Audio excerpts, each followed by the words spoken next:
Baik Ibu Bapak, kita mulai ya. Bismillahirrahmanirrahim. Assalamualaikum warahmatullahi wabarakatuh. Salam sejahtera untuk kita semua. Yang kami hormati Bapak Kepala SMK Negeri 3 Kasihan Santri Jakarta, Bapak Suharno Soejarno. Yang kami hormati pula Bapak Gunawan Sarjana Seni Magister Pendidikan dan Ibu Suci Handayani Sarjana Pendidikan dan Magister Pendidikan sebagai narasumber kita hari ini, dan Ibu Bapak Guru peserta diseminasi yang berbahagia. Puji syukur marilah kita panjatkan kehadirat Allah Subhanahu wa Ta'ala yang telah melimpahkan rahmat dan berkah kepada kita semua, sehingga pada kesempatan siang hari ini kita dapat menghadiri acara diseminasi implementasi budaya positif. Baik Ibu Bapak, perkenankan saya untuk membacakan susunan acara terlebih dahulu. Yang pertama adalah pembukaan, yang kedua menyanyikan lagu Indonesia Raya, yang ketiga sambutan kepala sekolah, yang keempat diseminasi implementasi budaya positif, kemudian yang kelima diskusi dan tanya jawab, dan yang keenam adalah penutup. Baik, untuk efisiensi waktu, marilah acara diseminasi implementasi budaya positif pada siang hari ini kita buka bersama dengan membaca doa. Bagi yang beragama selain Islam kami persilakan untuk menyesuaikan. Bagi yang beragama Islam, mari kita buka dan membaca basmalah bersama-sama. Bismillahirrahmanirrahim. Baik, terima kasih. Selanjutnya adalah menyanyikan lagu Indonesia Raya. Untuk itu dimohon berdiri.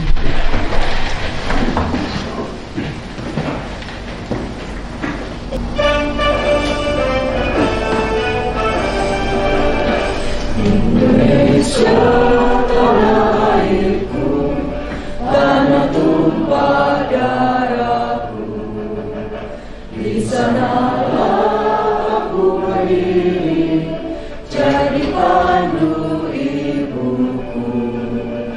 Indonesia kebangsaanku, bangsa dan tanah airku, marilah kita berseru, Indonesia bersatu. Hiduplah tanahku, hiduplah negeriku, bangsaku, rakyatku semuanya. Bangunlah jiwanya, bangunlah badannya untuk Indonesia Raya. Indonesia Raya, merdeka, merdeka, tanahku, negeriku yang kucinta. Indonesia Raya, merdeka, merdeka, hiduplah Indonesia Raya. Indonesia Raya, merdeka, merdeka, tanahku, negeriku yang kucinta. Indonesia Raya, merdeka, merdeka, hiduplah Indonesia Raya.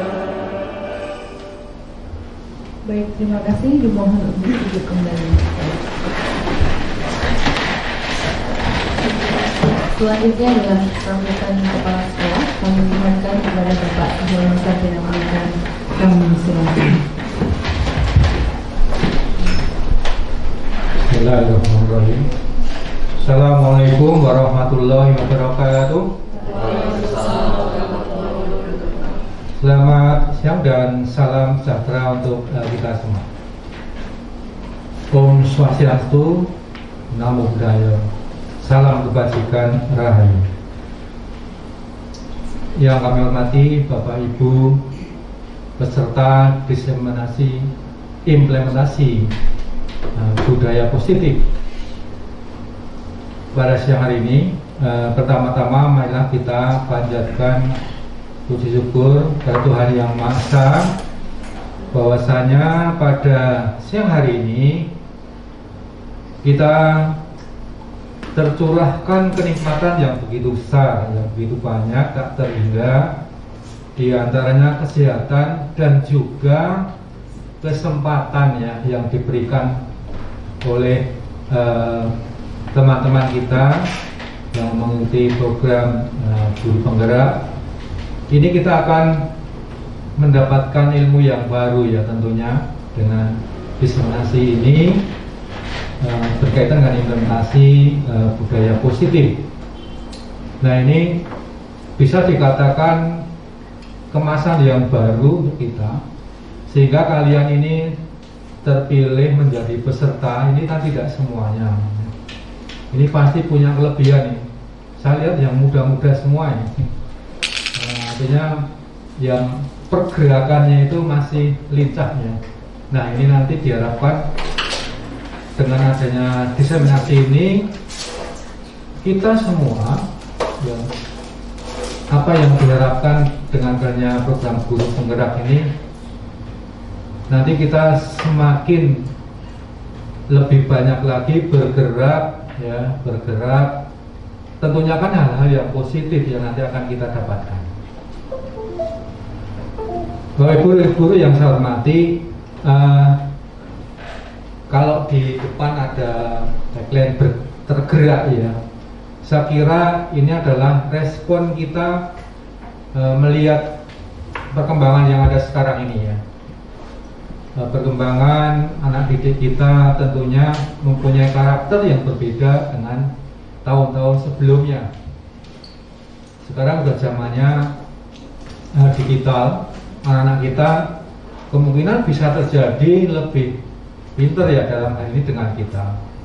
Maka kita tentunya harus bisa ya, bisa mendahului mereka ya, harus bisa paling tidak mengetahui sampai di mana penguasaan anak kita tentang digital ataupun juga kemajuan-kemajuan yang lain saat ini. Nah, ini kita tidak bisa diam, maka harus kita bergerak ya, bergerak. Namun kalau kita bergerak sendiri tentunya akan berat.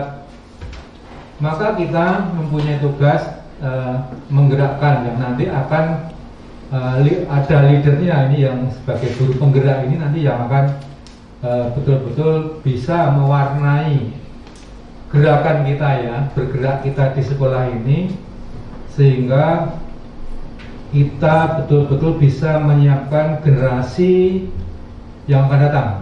Jadi anak-anak didik kita tentunya nanti akan menggantikan kita, akan memegang negeri ini agar mereka berkualitas.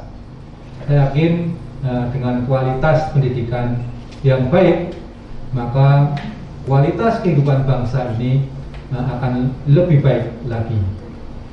Saya kira demikian, dengan harapan nanti setelah mengikuti diseminasi implementasi budaya positif ini, kita akan mampu ya menciptakan hal-hal positif sekolah ini, dan tentunya kemajuan akan kita boleh. Cukup sekian, selamat mengikuti diseminasi implementasi budaya positif sampai selesai, dan terima kasih atas perhatiannya. Cukup sekian, assalamualaikum warahmatullahi wabarakatuh. Waalaikumsalam warahmatullahi wabarakatuh. Kami sampaikan terima kasih kepada Bapak Kepala Sekolah. Baik Ibu Bapak, selanjutnya cara yang keempat adalah diseminasi implementasi budaya positif yang nanti akan disampaikan oleh Bapak Gunawan Sarjana Seni Magister Pendidikan dan Ibu Suci Handayani Sarjana Pendidikan dan Magister Pendidikan. Untuk itu kami mohonkan dari Bapak Kepala Sekolah membuka acara pada siang hari ini. Baik, terima kasih kepada pengacara. Bapak Ibu yang saya hormati, acara diseminasi implementasi budaya positif yang akan berlangsung siang hari ini dengan resmi saya baca Bismillahirrahmanirrahim, saya nyatakan dibuka.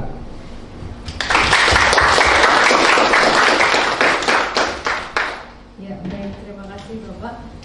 Untuk itu Ibu Bapak, selanjutnya karena kita akan mengikuti diseminasi implementasi budaya positif, tentunya kita harus tahu slogan dari guru penggerak tadi, yaitu tergerak, bergerak, dan menggerakkan. Mungkin nanti bisa dijadikan untuk penyemangat kita untuk mengikuti kegiatan hari ini. Baik, Langsung saja Ibu Bapak yang saya hormati, acara berikutnya ada 6 materi nanti yang akan disampaikan. Materi yang pertama akan disampaikan oleh Bapak Gunawan, yaitu materi disiplin positif dan nilai-nilai kebijakan universal, kemudian teori, motivasi, hukuman dan penghargaan, restitusi, dan yang ketiga keyakinan kelas. Untuk itu kami mohonkan pada Bapak Gunawan, kami silakan.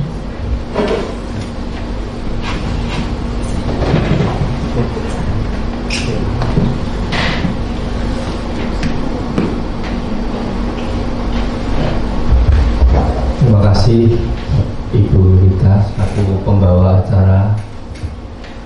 Yang saya hormati Bapak Kepala Sekolah dan Bapak Ibu semua, serta diseminasi guru penggerak Angkatan 7 yang dalam hal ini SMK 3 Kasihan diwakili oleh saya dan Ibu Suci Yayani. Izinkan saya menyampaikan materi yang pertama adalah disiplin positif dan nilai-nilai kebajikan universal. Sebelum ke materi ini, tentunya ini sebenarnya materi yang dari modul 1 ke di sub modul 4 ya begitu ya. Jadi harusnya awal dulu baru ini, tapi karena tugas dari kami memberikan untuk mendiseminasikan di modul ini, jadi mungkin sebelumnya saya ingin menyampaikan beberapa hal terkait guru penggerak.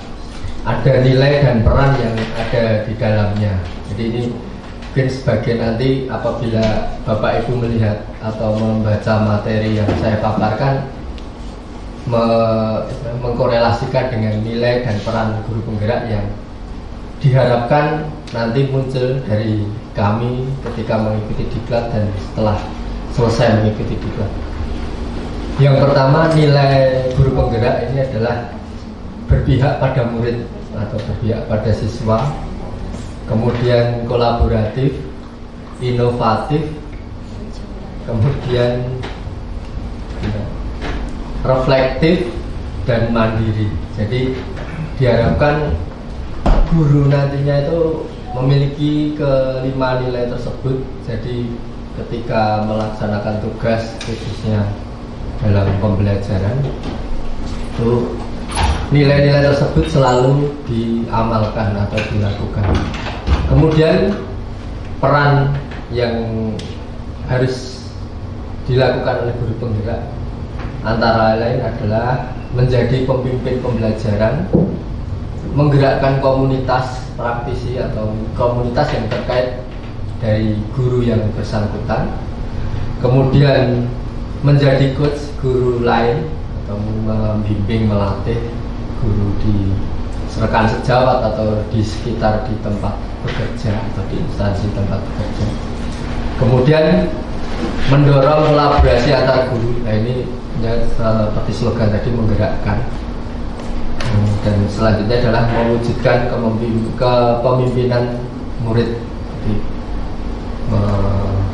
bagaimana menumbuhkan jiwa pemimpin dalam murid untuk dalam nanti setelah selesai belajar itu memiliki jiwa kepemimpinan. Ya, langsung ke untuk materi yang pertama, ini adalah terkait disiplin positif dan nilai-nilai kebajikan universal. Pada sebelum kita memaknai apa itu disiplin, ada sebuah ilustrasi atau simulasi ketika apa perubahan paradigma ini dilakukan oleh hubungan seorang mungkin guru dengan siswa atau guru dengan guru. Ini mungkin dengan ilustrasi cerita seperti yang ada di LCD ini, di proyektor. Ini adalah seorang, kalau kemarin itu disimulasi oleh antar peserta, jadi mungkin karena sama sejajar jadi tidak begitu. Jadi mungkin bisa nanti misal dipraktekkan oleh siswa dengan guru. Jadi bagaimana seseorang ini meminta sesuatu yang sebelumnya itu tidak boleh menjadi boleh, atau sebelumnya tidak mau menjadi mau, dengan berbagai cara. Ya, ini seperti kalau di sini ada mungkin bisa membujuk, mengancam, menghardik atau merayu, menyuap untuk membuka apa atau melakukan apa yang diminta oleh pihak pertama. Jadi pihak A ini kalau di sini kan membuat sebuah tulisan, kemudian di sebuah kertasnya dikepal, digenggam, kemudian digenggam oleh B di pihak kedua atau B. Kemudian si A ini tadi meminta untuk membuka dan membaca kertas tersebut. Pada awalnya si A ini kan merahasiakan, yaitu adalah sesuatu yang rahasia, tidak boleh orang siapapun tahu. Akhirnya si A tadi meminta, dan ini banyak cara yang dilakukan oleh si A. Nah, ini apa yang terjadi ini sangat banyak kemungkinannya. Jadi ketika bujukan sudah dibujuk, sudah bisa, tidak perlu mengancam, mungkin ada yang harus menghardik, harus menyuap seperti itu, sampai si B ini bisa membuka dan menyerahkan secari kertas yang digenggam tadi. Ini adalah sebuah ilustrasi yang nanti menjadi gambaran bagaimana seseorang ini dapat memberikan sebuah pengaruh yang nanti arahnya ke budaya, sebuah budaya positif yang akan menjadi tema pada diseminasi yang ini. Ini adalah ilusi kontrol yang nanti ini adalah dari teorinya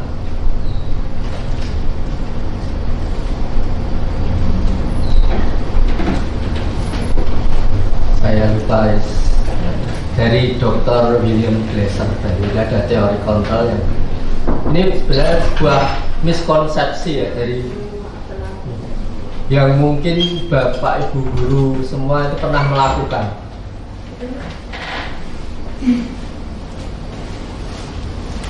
Yang pertama, guru mengontrol murid. Ini biasanya ini kan seperti apa ya, seorang guru bersikap apa namanya, kalau otoriter ya kan. Jadi seorang siswa itu ya mungkin kalau zaman dulu itu masih bisa diterapkan, dan tapi kalau untuk era sekarang ini bisa menjadi sebuah bumerang bagi guru ketika jadi seperti bukan pemaksaan yang secara gamblang disampaikan, tapi sebuah tindakan yang mungkin kalau orang melihat itu ada yang wah kok dipaksa, jadi seperti itu. Kemudian yang kedua, ini adalah penguatan positif, efektif dan bermanfaat. Ini ketika dilakukan mungkin awalnya bisa ya dilakukan, tapi apabila terlalu sering atau dilakukan terus juga ada efek sampingnya atau efek negatifnya. Jadi kadang siswa ketika dia harus nunggu di, kalau orang Jawa namanya aleman ya, di alam dulu baru dia melakukan. Jadi dia ada motivasinya biar disanjung atau diberikan pujian baru dia melakukan. Kemudian ini ya mungkin sekarang sering dilakukan adalah ada sebuah kritik. Kita sering, ya saya sendiri juga sering melakukan, ada sedikit sindiran atau apa sesuatu yang membuat siswa ini merasa bersalah. Kemudian harapannya dengan dia merasa bersalah akan tidak mengulang lagi.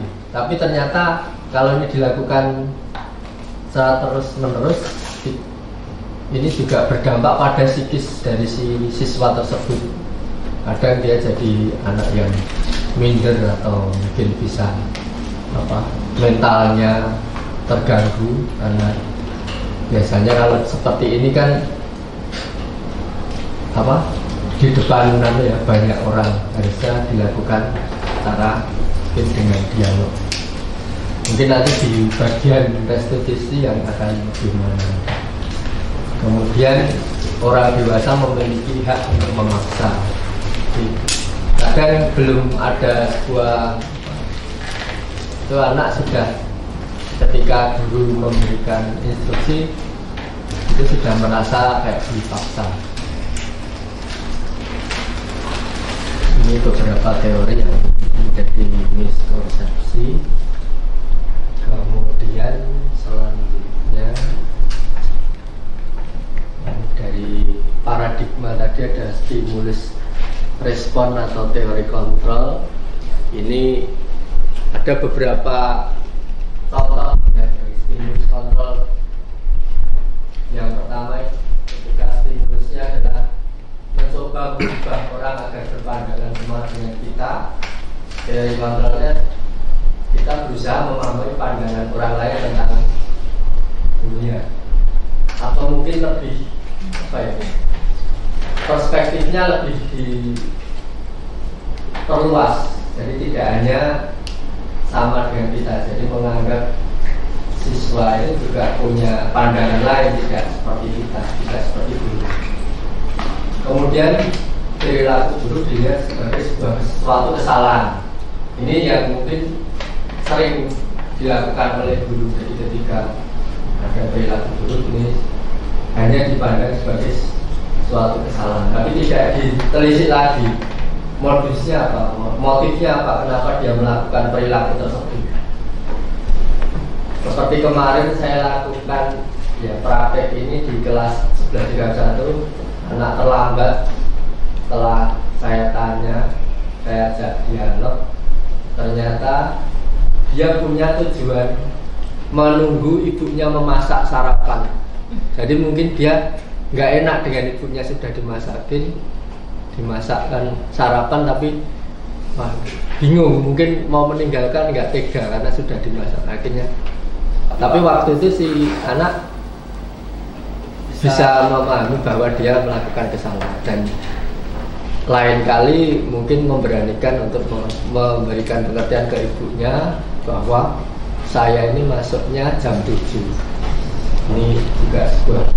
Jadi nanti di restitusi akan memberikan gambaran bagaimana kita memberikan teguran ke siswa, tapi si siswa itu tidak merasa dimarahi. Kemudian orang lain bisa mengontrol saya stimulusnya. Jadi teorinya hanya ada yang bisa mengontrol stimulusnya. Ini beberapa dari yang bisa tekan. Kemudian, ini kita masuk ke disiplin. Disiplin ini berasal dari bahasa Latin, ya itu disiplina, artinya belajar. Jadi sangat jauh dari image kita sehari. Disiplinnya mungkin kalau Bapak Ibu melihat atau mendefinisikan disiplin sebelum membaca ini apa? Disiplin. Tertib ya, jadi seperti padahal di artinya adalah belajar. Kemudian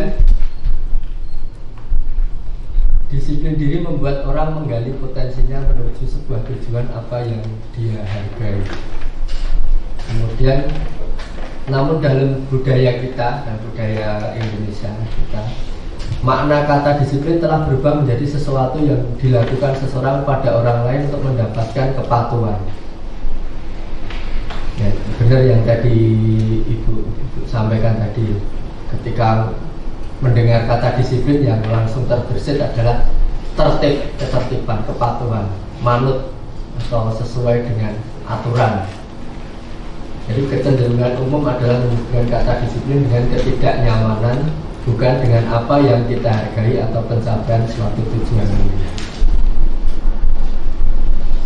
Kemudian nilai-nilai kebajikan universal. Nilai-nilai kebajikan adalah sifat-sifat positif manusia.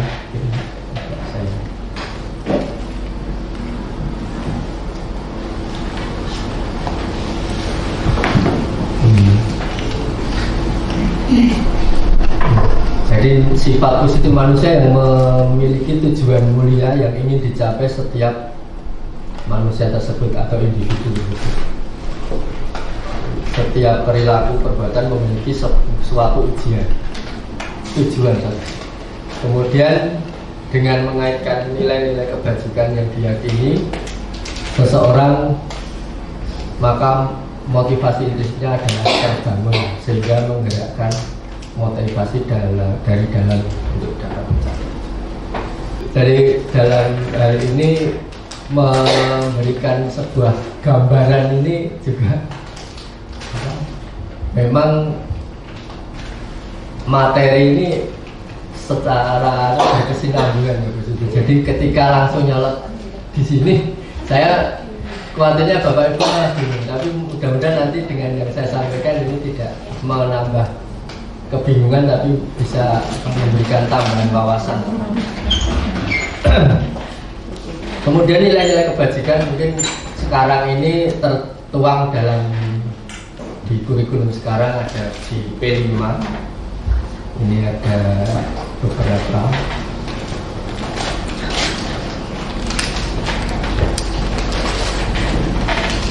Ada beriman bertakwa kepada Tuhan Yang Maha Esa, berakhlak mulia, mandiri, bernalar kritis, berkebinekaan global, bergotong royong, dan kreatif.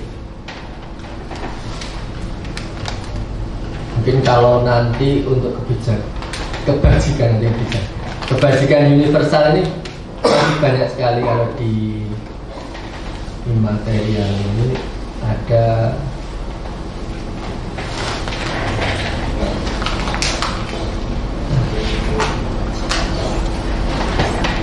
ya. Jadi memang ini sesuatu yang tiap hari yang kita temui dalam yang budi pekerti kita. Jadi adanya kepedulian, jadi rajin, keterus-terangan, dan yang lain nanti Bapak Ibu bisa membaca sendiri.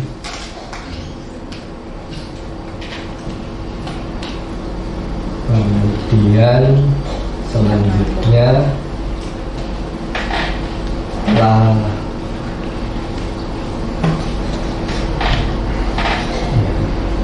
mungkin langsung ke teori motivasi, hukuman, penghargaan, dan restitusi. Ini berkaitan sambungan dengan tadi adanya disiplin positif, kemudian berlanjut ke nilai-nilai kebajikan yang universal tadi, dilanjutkan dengan adanya teori motivasi, hukuman, dan penghargaan, dan restitusi.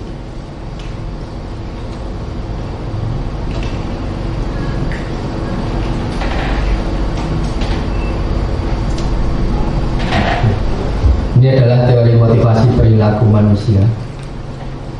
Ini ada dua, ada motivasi eksternal dan motivasi internal yang bisa. Ini ada dua contoh untuk motivasi eksternalnya, ketika untuk menghindari ketidaknyamanan atau hukuman. Mungkin kalau sehari-hari Bapak Ibu ya, persensi motivasinya kenapa sampai ngebut sampai biar tidak terlambat. Mungkin ada yang motivasinya dia menghindari ketidaknyamanan atau hukuman. Kemudian motivasi lain mungkin kalau imbalan saya kira enggak ya. Mungkin ujian. Mungkin gantung si Bapak Ibu, Bapak ini nggak pernah terlambat. Mungkin jadi motivasi dia. Ya, nanti dapat ujian dari atasan atau mungkin dari bapak kepala sekolah atau dari temannya ketika numpuk presensi, wah hitam semua. Itu bisa jadi sebuah motivasi. Ada juga motivasi yang dari internal dari sini. Jadi untuk menghargai diri sendiri. Mungkin bisa jadi ada lagi motivasi saya ingin ya ini menjadi saya sebagai guru adalah contoh dari siswi saya, ini juga sebagai motivasi. Kemudian jadi Bapak Ibu yang mungkin besok ingin mengikuti CGP calon guru penggerak, nanti banyak sekali ya kita sebenarnya balik lagi ke masa lampau ketika Ki Hajar Dewantara merintis di bidang pendidikan di Indonesia. Jadi memang banyak sekali ajaran-ajaran beliau yang digali lagi untuk dipelajari oleh di materi guru penggerak, program guru penggerak. Ini adalah salah satunya adalah kata merdeka. Ki Hajar Dewantara ini mendefinisikan merdeka ini tidak hanya terlepas dari perintah, akan tetapi juga dapat memerintah diri sendiri atau cakap atau terampil dalam memerintah diri sendiri. Jadi bagaimana menguasai dari dalam dirinya itu bisa melaksanakan apa yang seharusnya. Kemudian ini restitusi. Nah, restitusi ini adalah proses menciptakan kondisi bagi murid untuk memperbaiki kesalahan mereka. Jadi seperti tadi saya ilustrasikan yang anak terlambat karena menunggu ibunya selesai memasak untuk sarapannya. Kemudian sehingga mereka bisa kembali pada kelompok mereka dengan karakter yang lebih kuat.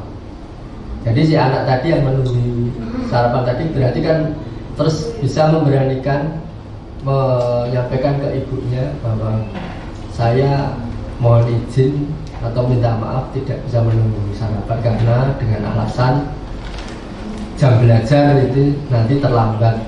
Nanti mungkin bisa dengan nanti kalau istirahat saya bisa, karena rumahnya dekat, kebetulan rumahnya hanya di mana, Lengkung Gading itu ya, minggiran, sekitar minggiran utara. Jadi kalau ditempuh dari sekolah tidak jauh.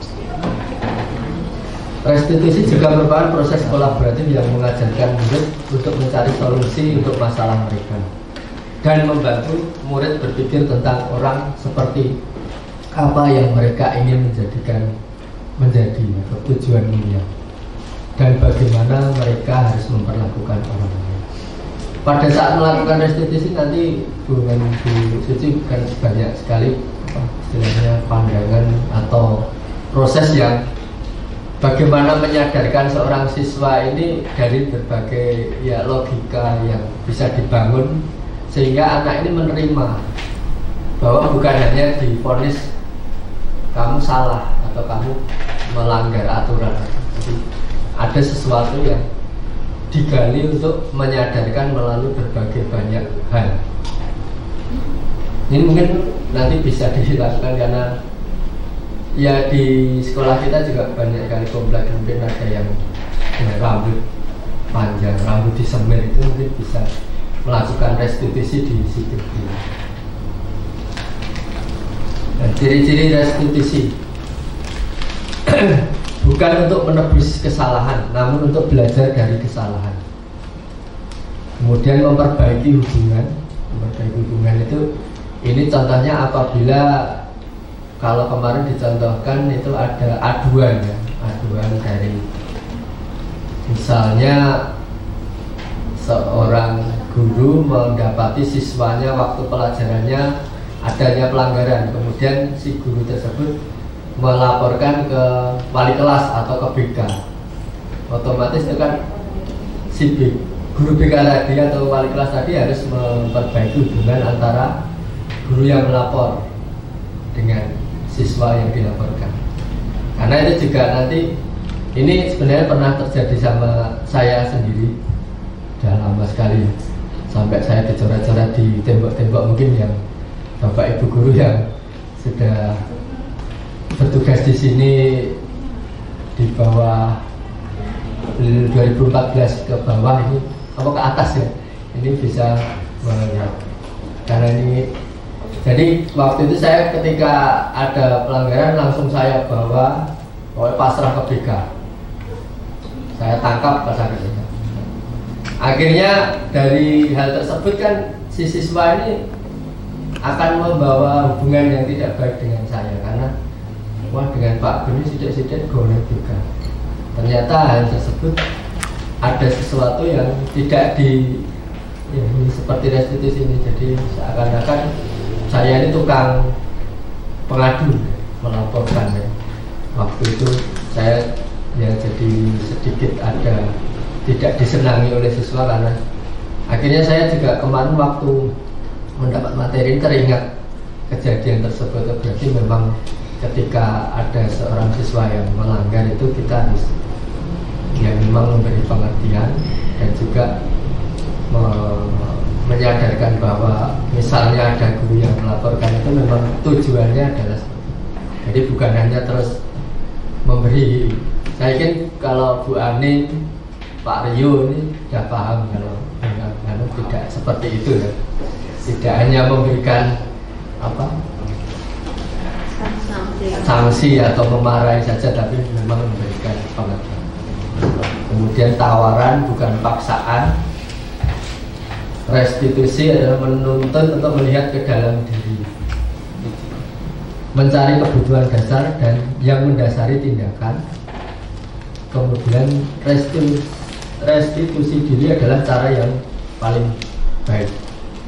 Kemudian restitusi fokus pada karakter bukan tindakan. Restitusi fokus pada solusi.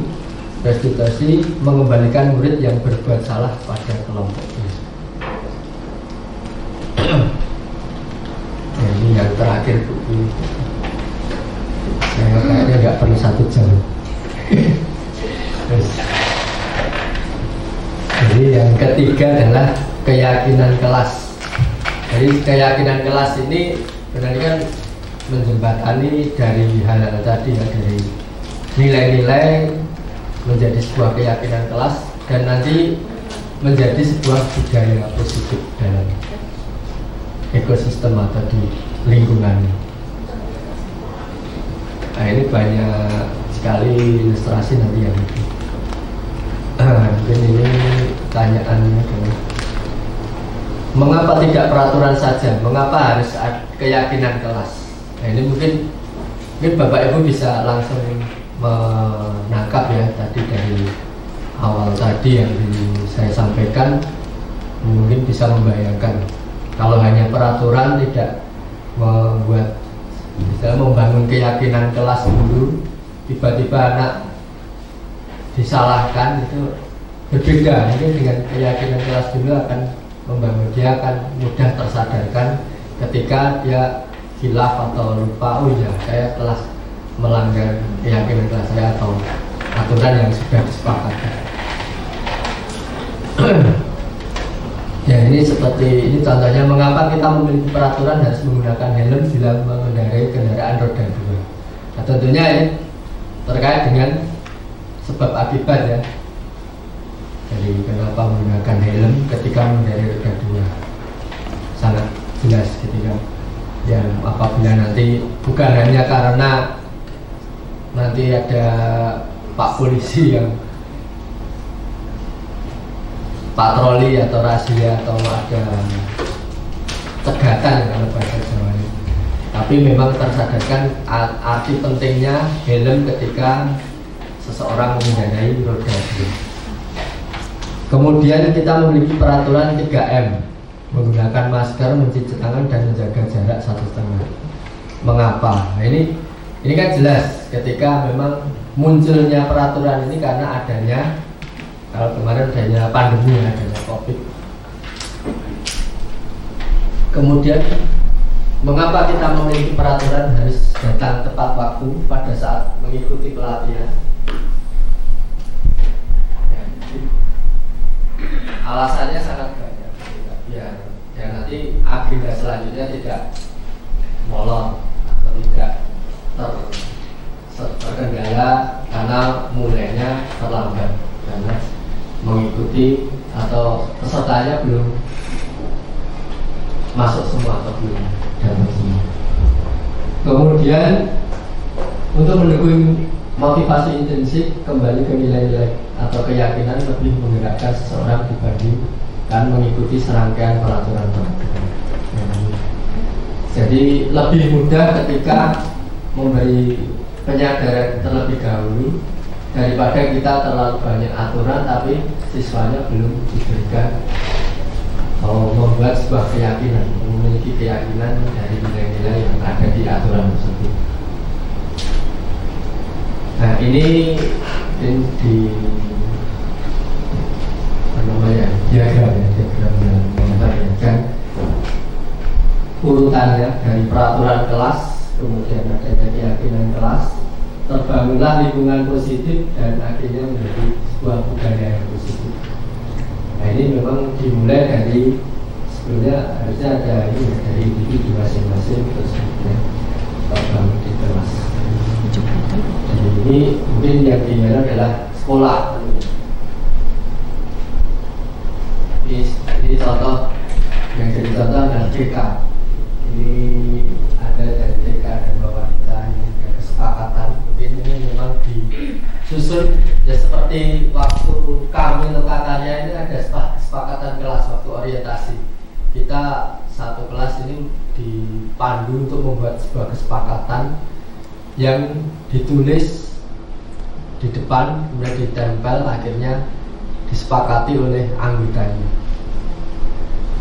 Jadi memang ini yang nanti akan menjadi sebuah keyakinan kelas.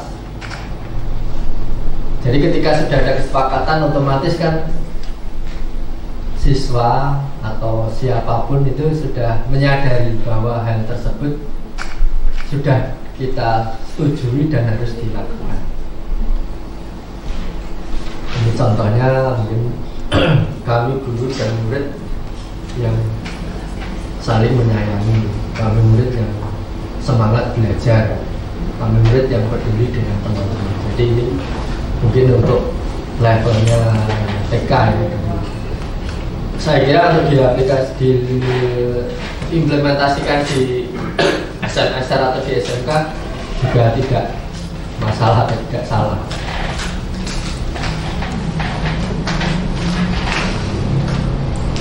Kemudian ini adalah pendalaman keyakinan kelas, ada tabel T dan tabel Y ini terkait alur yang ini dan pembagiannya.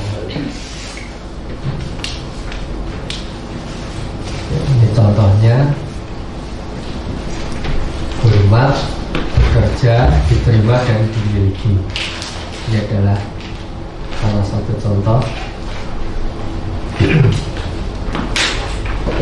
Pada tahapan di hormat ini tampak seperti,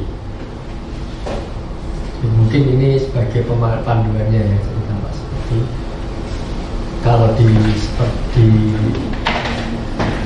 area sini menjadi tampak dihormati, bekerja dan tampak diterima.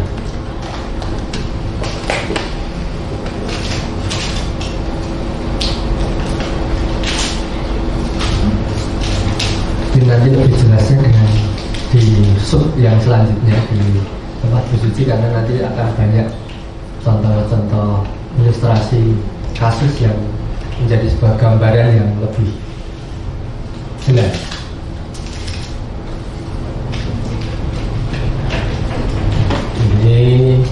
Ini salah satu contoh sebuah peraturan dan ini keyakinan kelasnya apa. Ini adalah contohnya, ada beberapa. Jadi selalu kembalikan buku ke tempatnya. Ini keyakinan kelasnya adalah, atau nilai kebajikannya adalah tanggung jawab. Kemudian dilarang mengganggu orang lain. Keyakinan kelasnya adalah menghormati orang lain. Kemudian hadir di sekolah 15 menit sebelum pembelajaran dimulai. Ini juga menghormati orang lain, dan juga salah satunya adalah berkomitmen. Kemudian dilarang melakukan kekerasan. Ini nilai kebajikannya di keyakinan kelas adalah keselamatan dan menghormati orang lain. Dilarang menggunakan narkoba, ini karena kesehatan. Bergantian atau menunggu giliran, ini menghormati orang lain atau bersabar. Dan selanjutnya gunakan masker, kesehatan dan keselamatan. Dan jangan berlari di kelas atau di koridor. Koridor mungkin di sini mungkin kayak selasar ya, kayak di teras ini. Pembatas, ada pembatasnya, karena terkait ini keyakinannya adalah keselamatan dan keamanan. Ini contoh perubahan pada mobil. Ini beberapa contoh yang dihukum oleh penghargaan.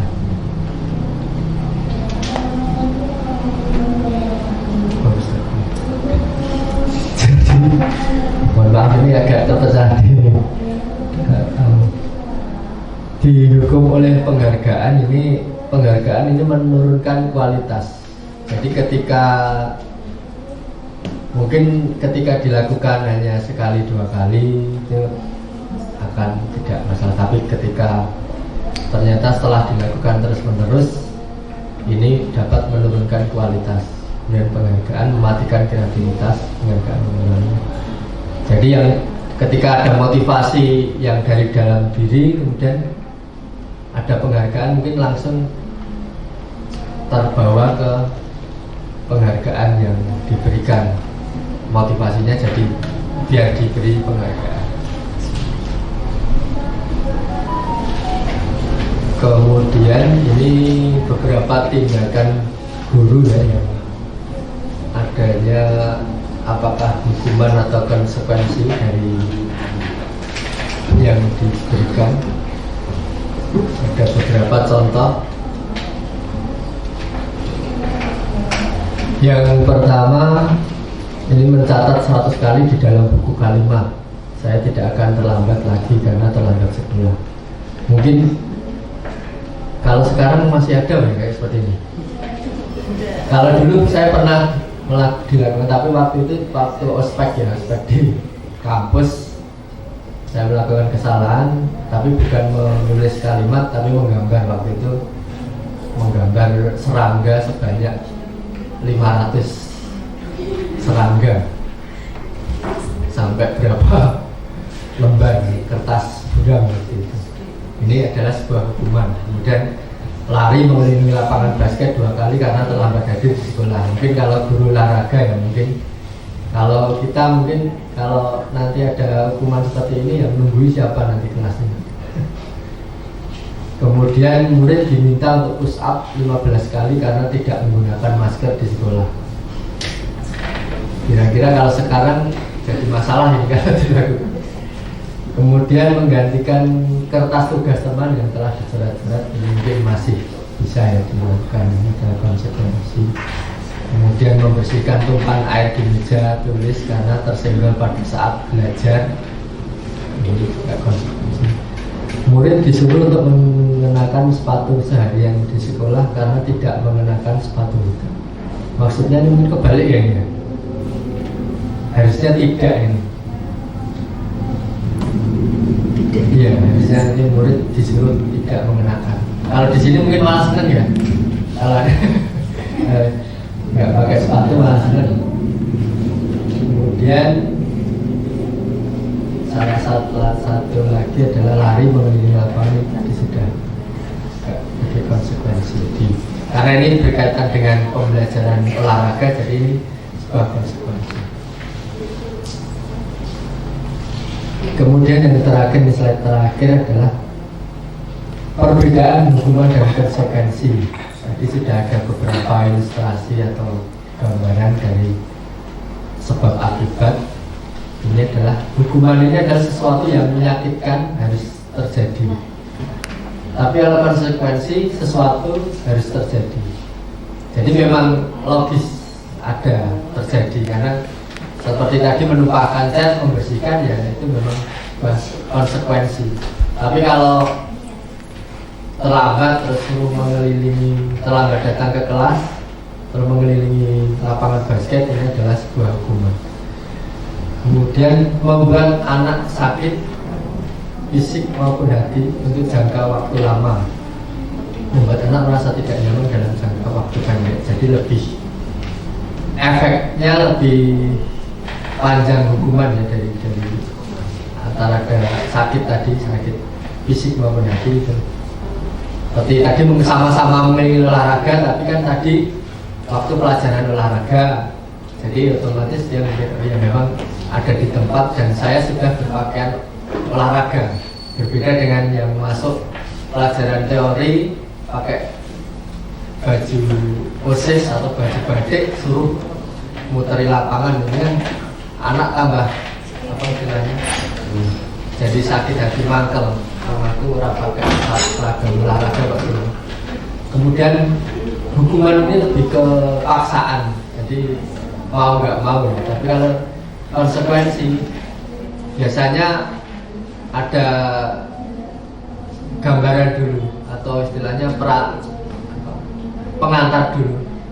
Kamu kan yang numpahin cat tadi, jadi sekarang kamu yang membersihkan atau mengeringkan. Ini sebuah stimulus atau tanggung. Kemudian mendorong anak menyakiti diri sendiri. Untuk konsekuensi mendorong anak agar mudah menyesuaikan diri. Konsep diri yang buruk, kalau konsekuensi konsep diri yang baik, karena ada korelasi atau hubungan. Selanjutnya, anak belajar untuk menyembunyikan kesalahan. Ini konsekuensinya anak belajar untuk mematuhi peraturan. Jadi kalau hukuman ini langsung salah benar ya, dia kesalahannya. Kalau konsekuensi biasanya gambarannya dari aturan yang sudah ada di. Kemudian hukuman ini menyebabkan adanya rasa marah, rasa bersalah, dipermalukan, merasa tak dihargai. Ini yang berisiko ya, sering muncul adalah ini. Kemudian kehilangan hak, dibuat tidak nyaman, diasingkan, ini adalah konsekuensi. Tapi untuk sementara, karena memang tergantung dari tanggapan atau efek dari anak tersebut. Ada yang anak itu langsung menerima, ada yang mungkin tidak diterima, karena ini berkaitan juga dengan diri pribadi atau individu masing-masing. Ya mungkin untuk materi dari saya ini cukup sekian, nanti dilanjutkan oleh Bu Suci. Mohon maaf kalau banyak salah atau mungkin kekurang jelasan. Nanti untuk file bisa nanti saya berikan untuk Bapak Ibu mempelajari lagi atau istilahnya membaca-baca, memperdalam, itu monggo silakan. Terima kasih. Assalamualaikum warahmatullahi wabarakatuh. Waalaikumsalam warahmatullahi wabarakatuh. Kita silakan selamat